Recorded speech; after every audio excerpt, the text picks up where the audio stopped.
with you a 10 minutes video, which I did for another project, where I cover everything from under slab, goes all the way to the ridgement. I talk about thermal envelope, talk about windows, etc. It's going to be very quick, so take your notes. I know you're recording, but you may want to take notes as well, because it's very quick, very fast. So with that said, let me share my screen and get it going here. And again, I'm going to mute you as well. So after 10 minutes, then we can talk about it a little bit more about your project. Now, this one is coming up.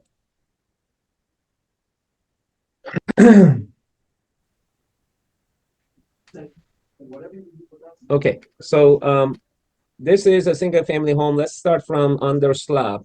Under slab, we usually recommend 4 to 12 inches of crushed stone.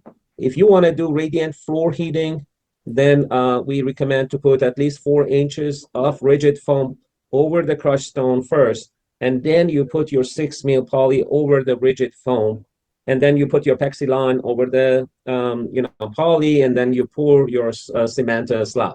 Now, it's important, the order is important. So you don't want to do poly and then rigid foam and etc. So crushed stone, rigid foam, poly, and then the edges of the poly, we recommend around the perimeter, we recommend to bring it up about a couple of inches to the top of the slab where it's going to be. And the reason for that is, if this is a concrete area, we want the closed cell truck come in and do at least 3 inches of closed cell from inside around the perimeter of the foundation wall, and that should include any part of the any part of the mechanical room, condition part of the basement, unconditioned part of the basement, doesn't matter. Any concrete that you see from inside in the basement area, we typically recommend to do 3 inches of closed cell.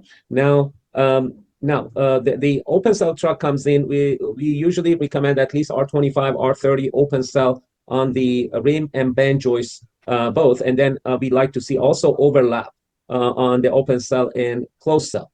And the closed cell spray foam, again, the reason you bring that 2 inches up so that closed cell can seal the poly to the concrete to the foundation wall. So now you get a very nice, warm, air sealed and dry basement, so you don't have moisture issue. So all moisture will be down to the ground and to the foundation wall. As we know, concrete is very porous material, is going to pull out water from the ground, but closed cell can keep all the moisture and water back to the foundation wall and out of your basement. Now, regarding the anytime you have a slab more than 4 feet below grade, like in this area, you don't need any by the way, if you're not planning to do radiant floor heating, you don't need to do rigid under the slab. It's not required. It's a good idea to do it anyway, but it's not required by code at this time. So under slab, if you're not doing radiant floor heating, it's not required by code. Now, however, a slab edge insulation, that's a different story. So the code, if you are going if your slab is more than 4 feet below grade, like in this case, you don't need to do slab edge insulation. But if you are like over here, you're getting less than 4 feet, then you need to do slab edge insulation. Now, a slab edge insulation, you put the basically at least a 2-inch rigid foam goes down vertically. There are different ways of doing a slab edge insulation. You can do it from outside, or you can do it from inside the footing, etc. And now at the end of this conference call, Gabby is going to send you 4 emails. The first one, it says project call conference summary, which is generic. It's not specific to this project, but it has some good information and links. For example, link to do how to do proper slab edge insulation with pictorial showing the good way of doing it and the bad way of doing it, etc. So you can learn about that. So and then any wood frame wall, again, whether it's above grade or in the basement, we typically recommend not to use spray foam material because of several reasons. For example,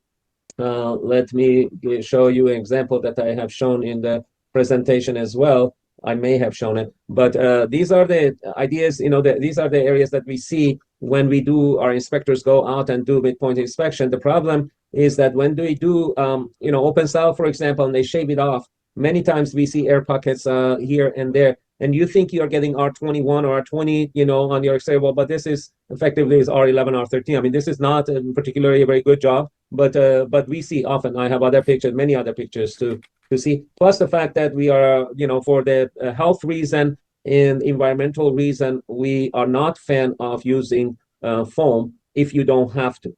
So some areas of the home is a very good application, like the basement foundation wall using closed cell. I think it's a good material if one possibility. But anyway, so instead we recommend doing it with the dense pack cellulose or dense pack if you want to get a higher R value in a 2x6, for example, with Optima, which is a high density fiberglass, you can get up to R24.